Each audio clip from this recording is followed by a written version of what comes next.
Hello, all you coin collectors out there, and welcome to DC Coin World International Coin Channel. Today we're going to take a look at the 2.5 guilder coin from the Netherlands. And you can see it says 2.5 here, 2 and 1 over 2, G for guilder.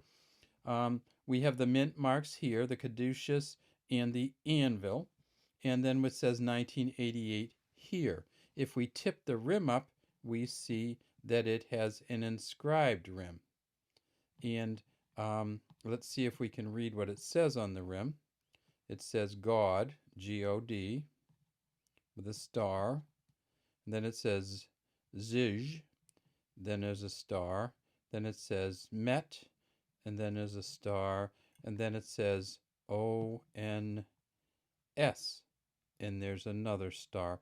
God be with us, it says. And if we flip it over, we see that it is Queen Beatrix. Beatrix, Koninginder Nederlander.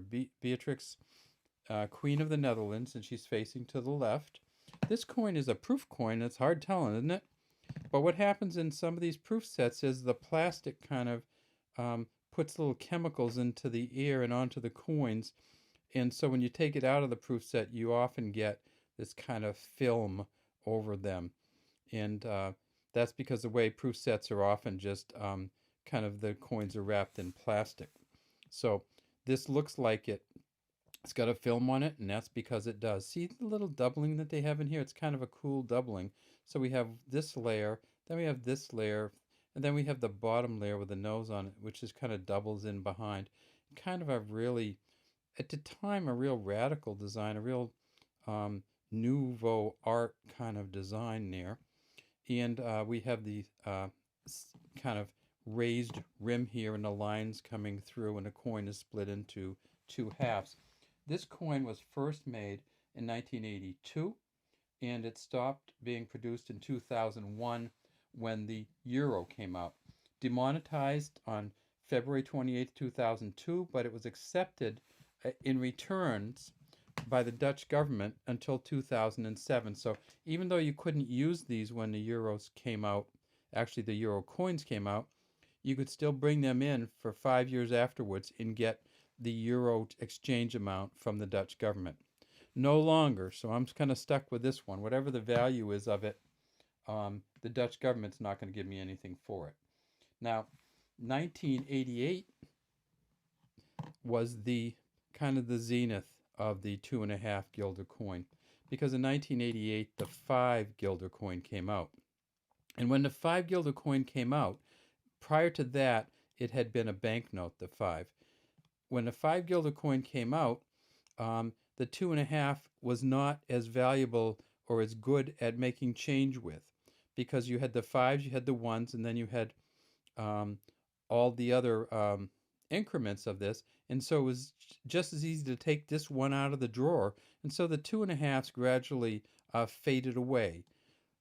1988 was the largest year since its initial pressing. In 1988 they made 6 million of these. 1989 they made 4 million. 1990 they made 1 million, and never again did they make over 500,000 of these after 1990, because it was easier to make change, and it was easier to keep 1 guilder coins in change in your cash drawer along with a 5 than it was to keep a bunch of 2.5s in your cash drawer. So the coin you see, it's a different kind, and of course the 5 guilder had a bronze coating on it, and the 2.5 guilder was just a pure nickel coin. So there's nothing, you don't see anything on the edge because it's just nickel through and through. It weighs 10 grams, is 29 millimeters in diameter, and 2.25 millimeters in thickness. Now, some people question why there was ever a 2.5, and the 2.5 actually is as a result of the decimalization, which the Dutch started, I believe, in the 1700s. And the 2.5 was actually, the coin that it replaced was actually called a Rijksdollar, and Dalder. And the Rijksdollar of 2.5 guilders was equal to 50 stoiver, which equaled half of the larger coins. And so this coin was in weight, it weighed 1/2 of the 5. And then, of course, they went to the 5 as a banknote. So because it didn't make much sense to make the 5 out of silver or gold, because it just was too valuable to do that. So the 5 changed to a banknote, but the Reichsdollar always stayed. And it was also called the Reichs or the Knock. Now, there was a smaller version of this. So this was worth 50 stiver. There was a 30 stiver version, which was called the Dollar. And the Dollar was what the American dollar was named after. The Dutch 30 stiver coin called the Dollar was where the Americans got the word dollar from. All right, that's all we have today from the DC Coin World International Coin Channel. Have a great day, and we'd love to have you subscribe to our channel and leave any comments you might have in the comments section.